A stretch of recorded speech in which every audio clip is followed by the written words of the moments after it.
Tout le monde, on se retrouve, nouvelle semaine, nouvel entraînement, avec cette semaine un contenu plus orienté sur le scoring et voilà, des méthodes pour diversifier mes manières de pouvoir marquer des points. Ça va se faire en 3 temps. Shoot en sortie de dribble tout d'abord, donc avec par rapport à la semaine dernière où on a pu voir des shoots en catch and shoot ou voilà, sortie d'écran, des choses comme ça. Là, il s'agit plus de pouvoir se mettre en position de tir juste après un dribble.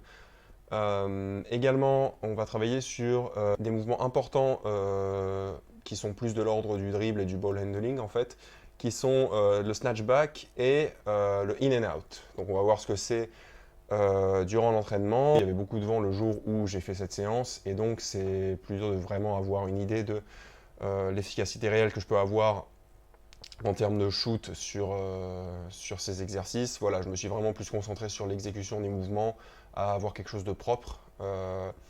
Également, désolé pour le cadrage qui n'est pas toujours vraiment optimal. On ne voit quasiment pas le panier de la vidéo, mais on voit le sujet, en l'occurrence moi, et c'est ce qui est le plus important donc sur cette séance, je pense, pour pouvoir avoir vraiment l'exécution du mouvement encore une fois. Sans plus attendre, c'est parti, on y va.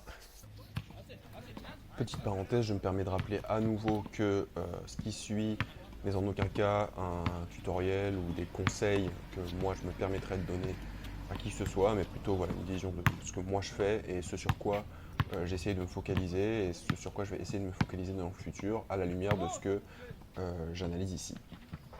Ok, on est donc parti pour d'abord une séance de shoot en sortie de dribble. Alors par rapport à la dernière fois où c'était plutôt voilà, en prise de ballon, là c'est en sortie de dribble. Il s'agit de vite se remettre en place pour sortir le shoot. J'ai essayé par rapport à ma dernière revue de resserrer un peu les jambes pour avoir une base un peu plus explosive à partir de laquelle shooter.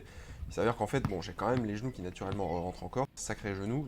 Et en plus, on voit que après avoir pris les dribbles successifs, j'ai tendance à revenir sur une base quand même assez plus large que ceux avec laquelle j'ai démarré pour prendre mon shoot.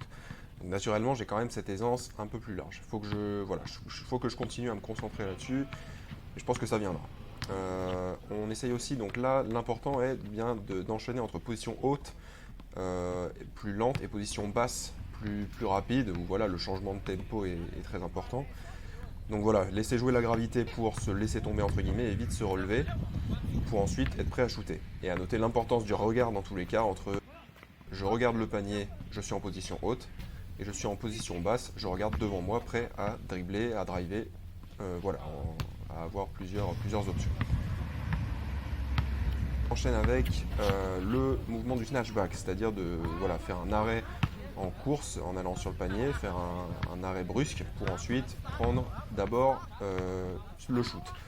Donc côté droit comme côté gauche, on voit ici que j'ai ce pied arrière qui traîne. L'appui à l'avant, j'étais assez satisfait. Voilà, je marque bien l'arrêt avec ma jambe avant et l'appui est fort. Voilà, j'ai quand même à l'arrière ce pied qui traîne et je pourrais avoir le pied plus planté dans le sol pour avoir une meilleure stabilité, je pense. On enchaîne ensuite avec le in and out, c'est-à-dire qu'on ne prend pas le shoot cette fois, on fait une feinte pour se recentrer vers le panier et aller prendre un shoot ou alors aller jusqu'au lay-up. Le in and out ici et dans la vitesse d'exécution pourrait être plus rapide et mieux fait. En fait, là c'est dans la feinte, voilà, j'ai pas l'habitude de faire ce genre de feinte. C'est pas très, comment dire, on n'y croit peut-être pas suffisamment et donc là-dessus, je pense que c'est à force de répétition que je serai plus à l'aise et que je pourrais accélérer le tempo. Chose qui pourrait m'aider pour ça, pour gagner en vitesse, ce serait de pencher plus le buste. J'ai tendance à être assez vertical dans tous les mouvements que je fais. Et c'est quelque chose à laquelle je ne pense pas suffisamment peut-être, mais voilà, de pencher plus le buste, d'être plus engagé dans le mouvement, ça me ferait gagner en vitesse, gagner en qualité de mouvement, mes feintes seraient plus crédibles tout simplement. Et voilà, donc c'est quelque chose sur lequel j'essaierai de plus me concentrer la prochaine fois.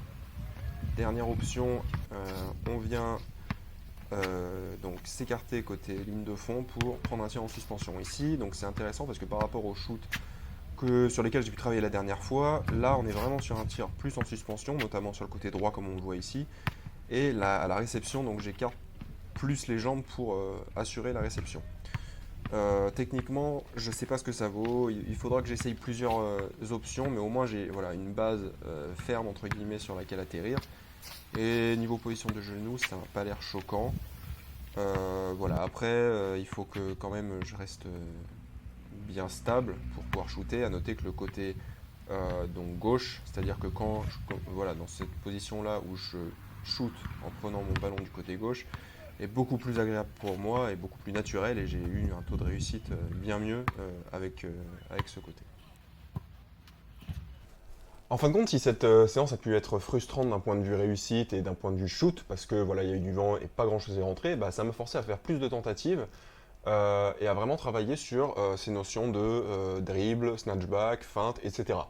Donc c'était vraiment une séance intéressante dans le sens où c'est la première fois vraiment que je travaillais ce genre de mouvement et c'est quelque chose vers lequel moi je veux évoluer. Moi voulant plus évoluer vers un rôle d'ailier après, j'ai tout intérêt à m'améliorer dans ce genre de mouvement.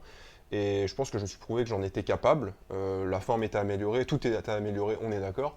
Mais je suis plutôt optimiste pour la suite. Voilà en tout cas pour aujourd'hui. J'ai essayé de faire plus concis que la dernière fois, mais je pense qu'il y a beaucoup à en tirer quand même. On se retrouve pour une prochaine et en attendant, entraînez-vous bien.